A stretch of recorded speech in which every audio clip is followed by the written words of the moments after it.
All right, y'all, welcome back to another one. Yeah, it's been a while. If you're on my Twitch, you're on my Discord, links in the description. You will know where I've been at as far as backroom video go, backroom gameplays, everything. If you know, you know. If you don't, you don't. You know what I'm saying? I'm tired of doing stuff and then coming back and people like, where you been? Why didn't you do this? Blah, blah, blah, blah, blah, blah. You know what I'm saying? YouTube is not the only thing people do. You know what I'm saying? We be, you know what I'm saying? Us humans, we have other things that we do. But it's not here nor there. But if you want to be updated, and if you always constantly want to know what I'm doing while I'm not uploading, join the Discord, shoot me a message. You know what I'm saying? I'll respond. Follow me on Instagram, everything at IsiahCozy. Come to my Twitch, all that. Anywho, we got this Brugly video, but before we watch that video, I wanted to watch this video right here. It's a short, and it's called Frowners. I didn't know that there was a difference between Frowners and Smilers, so I just wanted to watch this real quick to see the difference. AKA the Frowners. These things are friendly entities that live throughout some of the safe backrooms levels. They're pretty much the opposite of the Smiler entity because these Frowners don't want to bite your head off. They seem to not even need food because they don't hunt for food, and they never attack people unless they're flashed with flashlights because both Smilers and Frowners are photosensitive. If you do flash one with a flashlight, it'll become slightly hostile. But besides that, the sad-looking dudes are pretty passive. They're also pretty timid, and they run away if you make any quick moves. There are two theories on what they're made out of. One theory says that they're made out of a photonic matter, which pretty much means that they're made out of a special kind of light. And the other theory says that they're made out of the same stuff that deep sea fish from real life are made out of. Either way, Frowners are known as Backrooms entity. Okay, for sure. That's fire. And also, let me know if you guys want me to just do these reactions in green screen or if this way is fine also. I just happened to, I was doing my last video like this, so I was like, I might as well keep it like this. But if you guys want green screen, I'll make sure to keep it different for each one. Anywho, now let's get to the actual video, the rarest backrooms level. What exactly is the rarest backrooms level? Please let me know, Brugly. Hey everyone, and welcome back to the Brugly channel. I'm Brugly, and in this video, I'm going to be talking about a backrooms level called the Hallowed Gate. This level is crazy, and it's mysterious, and it's huge, and I really think you all are going to enjoy it. So without further ado, let's get into the explanation, shall we? For sure. So the Hallowed Gate is classified as a class undetermined, and most of its properties and characteristics are unknown, and most information as well is pretty rare to come by. The level is sort of an elusive level that's thought to exist somewhere in the void. And the void is just an endless abyss of nothingness that you can get trapped in by trying to no-clip between levels in the backrooms. So you could try to no-clip from level 0 to level 1, but you might get stuck in this void area. And originally it was thought that nothing was in the void, but this level is most likely there. The level physically is made up of one huge... Are those faces? I know that they just use random pictures to kind of like describe or like to like, you know what I'm saying, to use as like something for you to attach your mind onto what it might look like, but that's still crazy.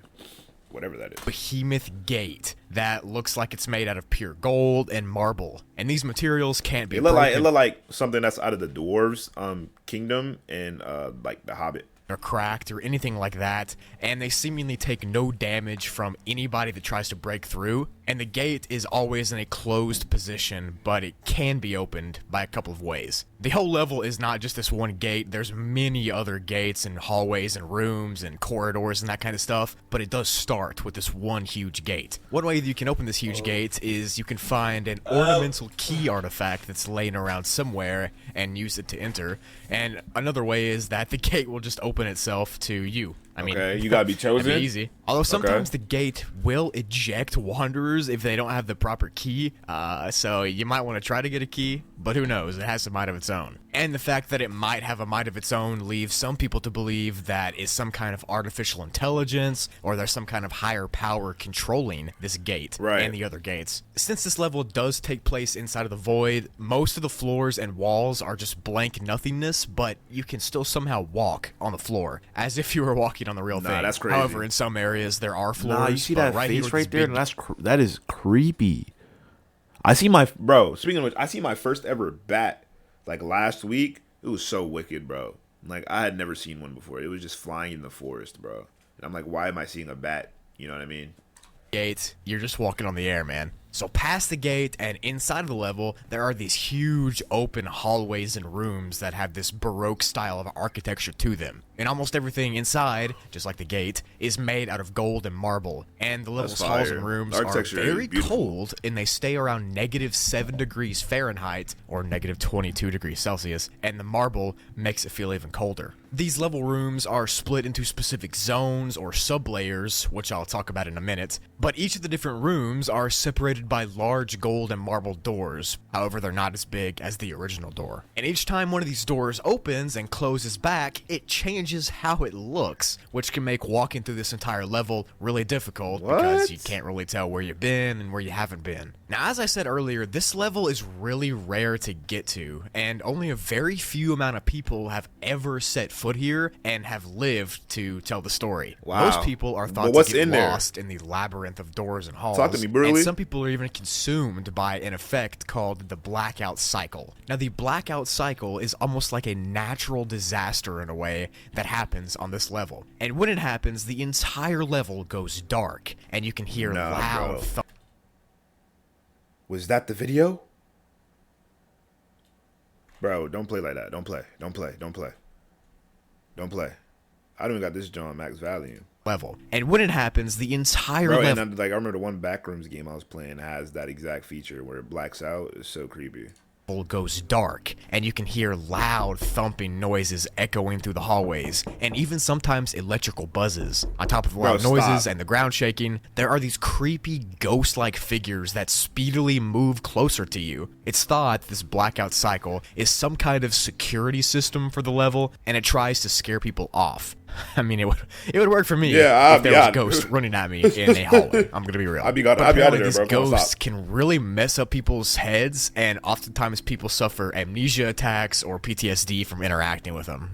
But when the blackout effect is not happening, it's almost like this level mesmerizes people in a way because of how big and grandiose it is. I mean, it's literally just these massive, huge golden hallways and marble hallways, and everything is just massive, and it's hard to take in the sheer size of it. I imagine that it would be kind of like walking into the Versailles Palace in real life for the first time. That is so tough. But who knows? Wow. Now I'm going to talk about the different sublayers or rooms of the level, and they're pretty neat, I gotta say. Sublayer A is made up of the Great Passage, which is the first massive hallway that seemingly does go on forever in one direction. Think of a huge castle corridor. And then there are different rooms that splinter off from this Great Passage. Sublayer B is made up of another area called the Halls of Abundance. Now, this hallway and room is held up by thin threads in the void. And in the middle of this room, there is this massive dining table with food and plates and silverware on it. And the food is not old. I mean, it's literally edible, so you can eat it if you want to.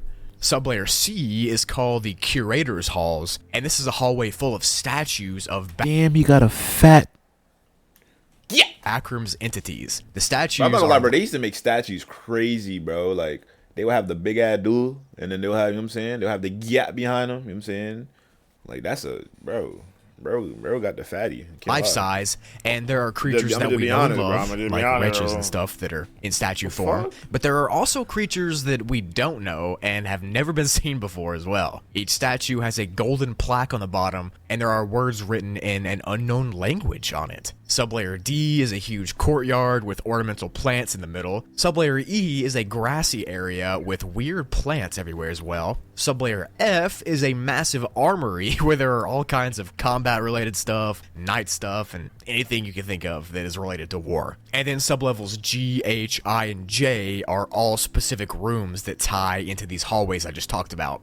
And each of them have different properties and are uniquely dangerous. To enter this level, you can enter from the void by any of its sources. But obviously, that's not smart, because the void is dangerous in and of itself, and no one actually knows how to get to the Hallowed Gate level from the void. It's just a randomly appearing gateway in the endless abyss of darkness. And since normal people really can't find this level, it's kind of hard to say if there's even an exit to it. Interesting. grandiose set of hallways, rooms, and corridors with these gothic and baroque themes that's floating in the middle of the void. I think that's pretty much it for this video. I hope you guys enjoyed this video. Make sure you like, subscribe, comment. Let me know what else you guys want me to check out. This level is cool. I mean, I can see why it's rare, and you try to no clip and you just end up here, and if they, you know what I'm saying, a lot can happen. But it seems interesting. I would definitely like to see a lot of this stuff implemented into a game someday, somehow. But until then, bro, hope you guys enjoyed the video. Make sure you like, subscribe, comment, and I'll see you guys in the next one. Let me know what else you guys want in the community tab or down below. And make sure you join the Discord or the Twitch. Peace.